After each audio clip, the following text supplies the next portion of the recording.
അങ്ങനെ നമ്മളുടെ നെക്സ്റ്റ് എക്സാമിലേക്ക് വന്നേക്കുവാണേ. പാവേ എന്തുവാ എടുത്തത്?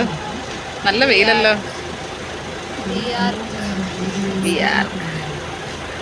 ഇത് കുറച്ച് കഷ്ടപ്പെട്ടെന്ന് തോന്നുന്നല്ലോ പഠിക്കാന്. നല്ല ആത്മാർത്ഥത കാണിച്ചല്ലോ.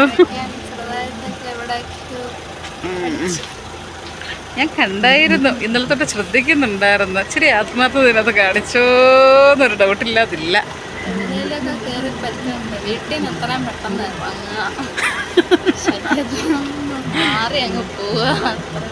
നീ അങ്ങനെ പറയരുത്. അതുകൊണ്ട് നിന്റെ അച്ഛൻ അവിടെ മരവഞ്ചാര് നിക്കുന്നുണ്ടല്ലേ പാവം.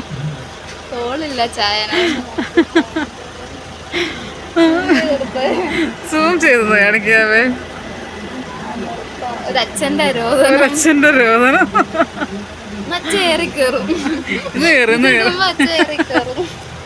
ഒരച്ഛന്റെ രോദനം ഒന്നും പറയണ്ട.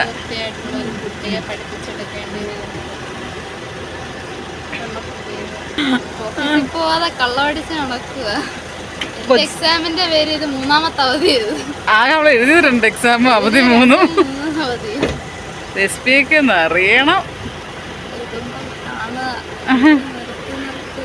നല്ല വെയിലടിക്കുന്നു ബാബേ നിനക്ക്. ഗ്ലോ അല്ല, ഈ മരത്തിൻ്റെ കൂടെ ഇതായപ്പോഴത്തേനെ ഇരുണ്ട് കയറിയങ്ങ. വെയിലുണ്ട് കേട്ടോ, നല്ല വെയിലത്ത് ഇങ്ങനെ നിൽക്കുക. നെക്സ്റ്റ് എക്സാമിലോട്ട് വെറുതെ നല്ല അപ്പുറത്താണ് കുഞ്ഞു ബാബേ. കളറടിക്കാൻ പോവാതെ. അന്ന് പേന ഉരുട്ടാനാണെങ്കിൽ ഇന്ന് കളറടിക്കാൻ പോവുക. എന്തായാലും എന്തെങ്കിലുമൊക്കെ നടിച്ച് കിട്ടിയാൽ മതിയായിരുന്നില്ലേ ബാവേ? കളറടിച്ച് പേന ഉരുട്ടി കളറടിച്ച് എൻ്റെ ജീവിതം ഇങ്ങനെ. എന്നാൽ കൊച്ചിനകത്ത് കുറച്ച് ആത്മാർത്ഥത കാണിച്ചിട്ടുണ്ട്. മറ്റേ ബിടെക്കിന് വലിയ ഒരു ആത്മാർത്ഥത ഇല്ലാത്ത ഇതായിരുന്നു. പക്ഷേ ഇതിനകത്ത് എന്തോ ഒരു കണക്ഷൻ, കാരണം അവൾക്ക് ഇഷ്ടമുള്ള ഒരു ഫീൽഡായത്. വിടത്തില്ല, പക്ഷേ കൊടുത്തു വന്നു. അങ്ങനെയൊന്നുമില്ല. ടൈപ്പാണ് നീറ്റ് എന്നെ കൊണ്ട്. അങ്ങനൊന്നുമില്ല. നീ നോക്ക്, പരിശ്രമിക്ക്. പരിശ്രമിച്ചാൽ കിട്ടുമല്ലോ. നോക്ക്.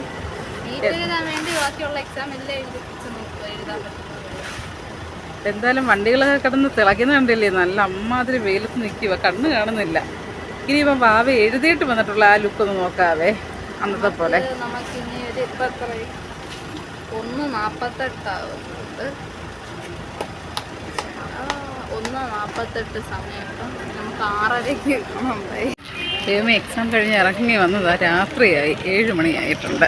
വാവേ എങ്ങനെ ഉണ്ടായിരുന്ന? കാണാനും പറ്റുന്നില്ലല്ലോ.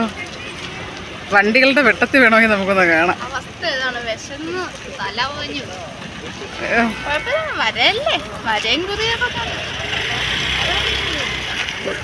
ഇത്രയും രാത്രിയായി, ഇനി വീട്ടിൽ ചെന്നിട്ട് നമുക്ക് വിശേഷങ്ങൾ ചോദിക്കാം കേട്ടോ.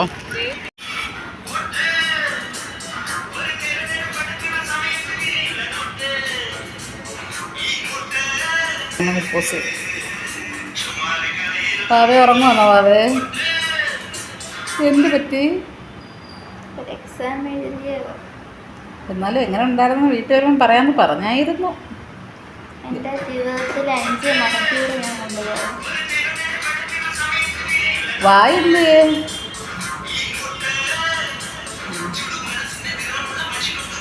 നന്നായി, ഇങ്ങനെ ഒരു എക്സാം ഉള്ളത്. ഓക്കേ.